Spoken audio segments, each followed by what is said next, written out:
Tu peux parler de la première fois où tu es rentré dans une mosquée. Est-ce que déjà, avant de rentrer dans une mosquée, tu étais musulman? Oui, Est-ce que tu es en dormi dans fait, la mosquée avant que tu sois musulman? Tu peux parler par exemple de l'effet que ça t'a fait. Si ok, ça t'a fait un effet, ok, si ça t'a pas fait des faits, tu n'as pas ok, besoin d'en parler, tu vois. Ok, on reprend comme ça. ok. En 3, 2, 1.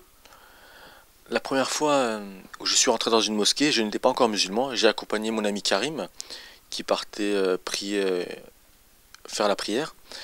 Et donc, moi, je suis allé avec lui. Je suis rentré dans la mosquée. C'est vrai que j'étais assez impressionné. Et lors du moment de l'appel à la prière, bah, moi, je me suis mis derrière les fidèles, et eux commençaient tous à faire la prière. Et il y a un homme qui est venu me voir et il m'a dit viens vite faire la prière avec nous. Et moi, je ne lui ai rien dit en fait. Je n'allais pas lui dire non, je ne suis pas musulman, etc. Donc, je suis allé avec lui en fait, sans rien dire. Et j'ai fait la prière à côté de musulmans en fait. Et ok, ouais, Il a l'air marrant, c'était ça. On la reprend. Donc, ouais, t'es parti à côté des fidèles. ouais. D'accord, donc 3, 2, 1. Et donc, j'ai fait la prière avec eux. Et c'est vrai que je sais pas, c'était assez bizarre ou étrange, car en fait, il ne m'a pas vraiment jugé sur le fait de ne pas faire la prière ou faire la prière. En fait, il m'a juste invité à faire la prière.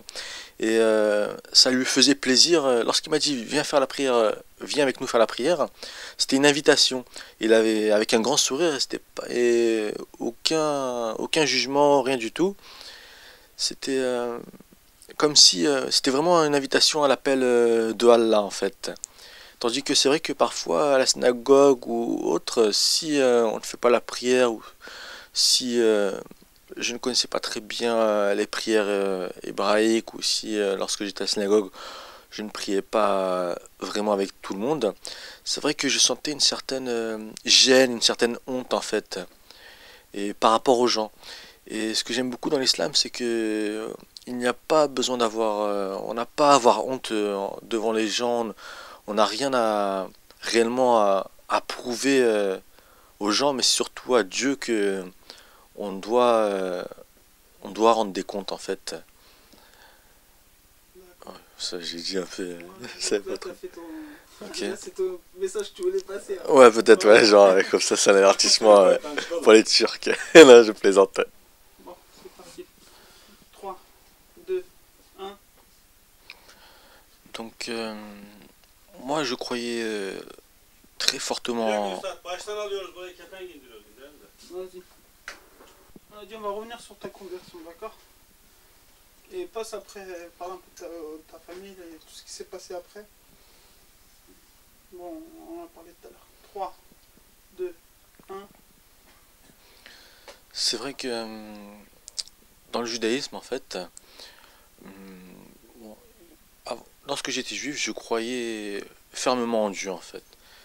J'avais, j'ai toujours, je croyais. Attends, on l'a refait. On a refait. 3, 2, 1. Lorsque j'étais juif, je croyais en Dieu, mais je ne le trouvais pas réellement dans les écrits, ou j'avais du mal à le trouver. Mais j'y croyais fermement.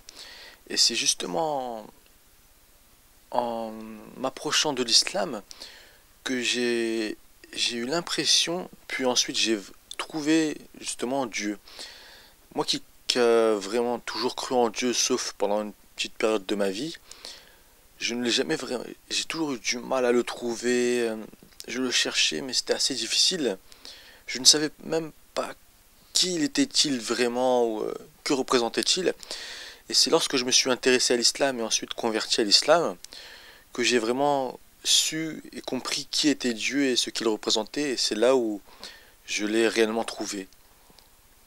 Ensuite, par rapport à ma conversion, au niveau des membres de ma famille, en fait, tout d'abord, ma mère, aujourd'hui, bon, elle est toujours un petit peu malade dû à sa dépression. Donc, elle a dit plusieurs fois, je lui ai fait réciter la Shahada. Et comme je vous ai dit, je suis fils unique, donc je vis que avec ma mère. Ensuite, par rapport aux autres personnes au sein de ma famille, bah, c'est assez difficile. Avec certaines personnes, on a rompu contact en fait. J'ai beaucoup de familles en France, notamment dans le sud, du côté de Marseille. Et bon, ils m'ont pris pour un terroriste. Ils ont cru que j'allais venir les assassiner ou les égorger. Vraiment, voilà. Donc, ils ont préféré ne plus m'adresser la parole. Ensuite, j'ai pas mal de familles en Angleterre, aux États-Unis et quelques-uns en Israël. Donc, certains sont au courant, d'autres non. Et ils sont tous assez intrigués, ils s'interrogent, ils ne comprennent pas vraiment pourquoi. Et avec, donc,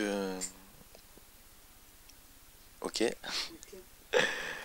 Alors attends. Parle comme tu veux parler. Si tu veux continuer sur... Parle de la famille, c'est important. Parce que les gens, ils ont une famille, il faudrait que tu leur montres ce que tu vis, quoi.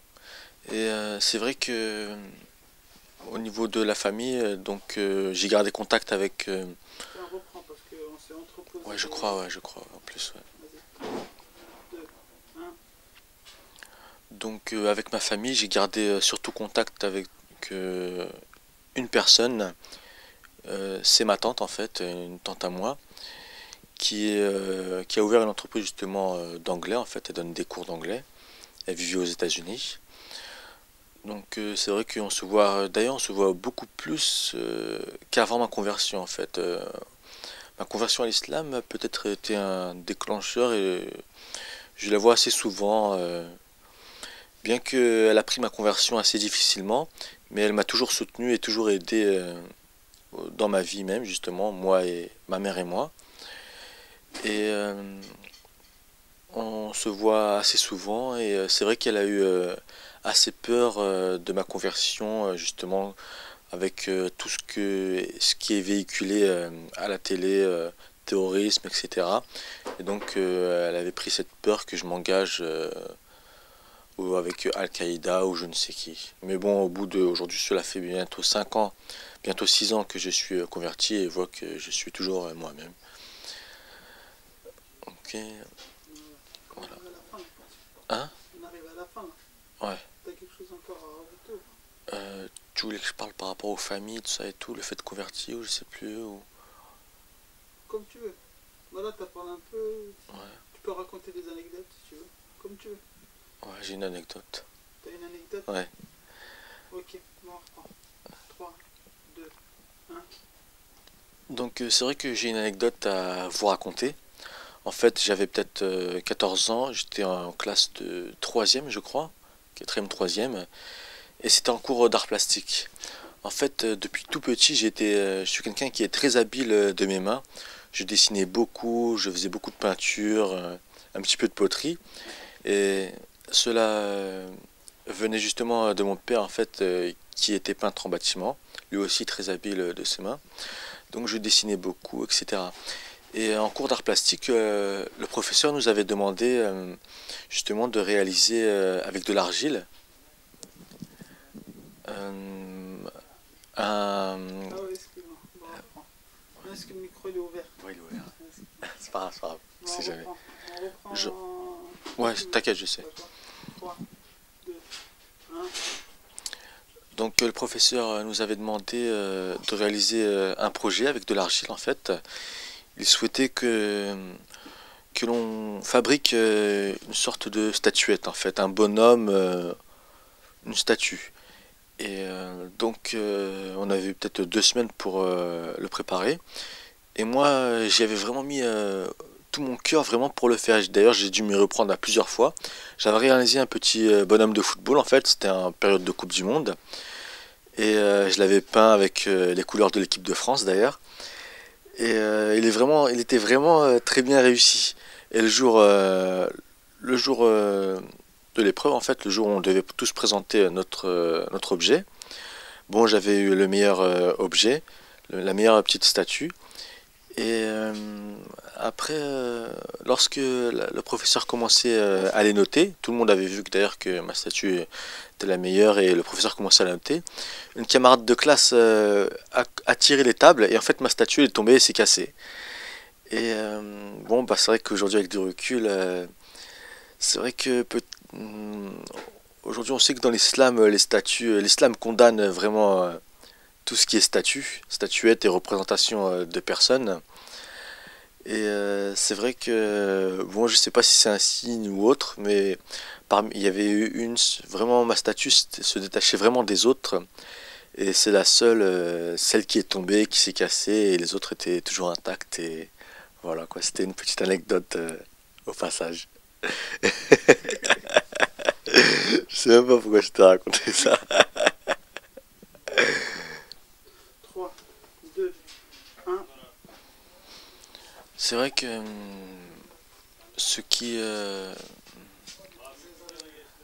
me plaît dans l'islam en fait, c'est surtout ce sens de partage et de fraternité.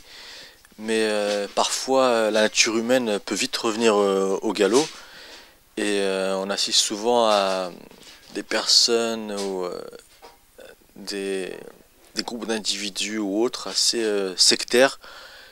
Euh, C'est-à-dire certains ne se mélangent pas, certains, on assiste parfois même à du racisme au sein de la communauté, ce qui est vraiment dommage. J'ai déjà subi cela.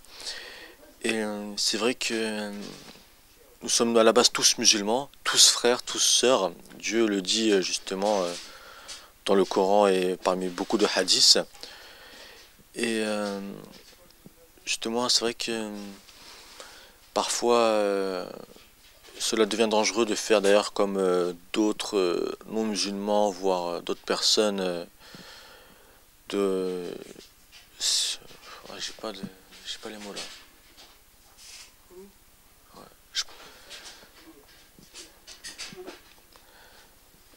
C'est vrai que l'islam combat le nationalisme, combat toutes ces idées de ségrégation, ces idées de racisme. Et c'est vrai que si j'ai un message à faire passer pour tous les musulmans du monde, c'est ce hadith qui nous rappelle, qui dit justement que vous ne serez véritablement. 3, 2, 1. Donc c'est ce hadith qui dit que. Reprendre, j'ai un message à Ok, d'accord. passer, d'accord. 3, 2, 1. Donc c'est vrai que si j'ai un message à faire passer, c'est vraiment de dire aux musulmans de faire attention à ne pas tomber dans. 3. Pendant, on fait la conclusion. 3, 2, 1. Donc si j'ai un message à faire passer à tous les musulmans du monde entier, c'est justement de faire attention à ne pas tomber dans le racisme, tout ce qui est le nationalisme, et de ne pas oublier son frère, qu'il soit noir, blanc, jaune ou autre. Et justement, si j'aimerais rappeler ce hadith qui dit que qui dit justement que vous ne serez véritablement pas croyant tant que vous ne voudriez pas pour votre frère ce que vous voulez pour vous-même.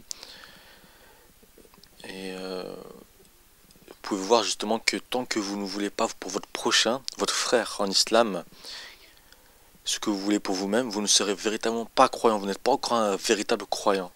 Ce qui est vraiment quelque chose de remarquable. Et ensuite, s'il y a un verset du Coran qui m'a beaucoup plu avant ma conversion, voire même après ma conversion, c'est ce verset qui dit: ce ne sont pas vos cœurs dans vos poitrines qui sont. Attends. J'ai un blanc là. 3, 2, 1. S'il y a un verset qui m'a beaucoup plu, c'est justement celui-ci qui dit que vous ne serez. J'allais dire le hadith. S'il y a un verset qui m'a vraiment plu, c'est celui qui dit que ce ne sont pas les yeux qui sont aveugles, ce sont les cœurs dans les poitrines qui sont aveugles. Voilà, donc au revoir et salam alaikum à tout le monde. أعوذ بالله من الشيطان الرجيم بسم الله الرحمن الرحيم الحمد لله رب العالمين الرحمن الرحيم مالك يوم الدين إياك نعبد وإياك نستعين اهدنا صراط المستقيم صراط الذين أنعمت عليهم غير المغضوب عليهم ولا الضالين آمين بسم الله الرحمن الرحيم قل هو الله أحد الله صمد لم يلد ولم يولد ولم يكن له كفوا أحد. Göklerin ve yerlerin her şeyin başı sende. Dilediğine nur verir, dilediğinden alırsın. Nurlandır bizleri, benim canım Allah'ım. Nurlandır bizleri, benim canım Allah'ım. Ya Nur, Ya Nur, Ya Nur, Ya Nur, Ya Nur ismini çok seviyoruz. Benim canım Allah.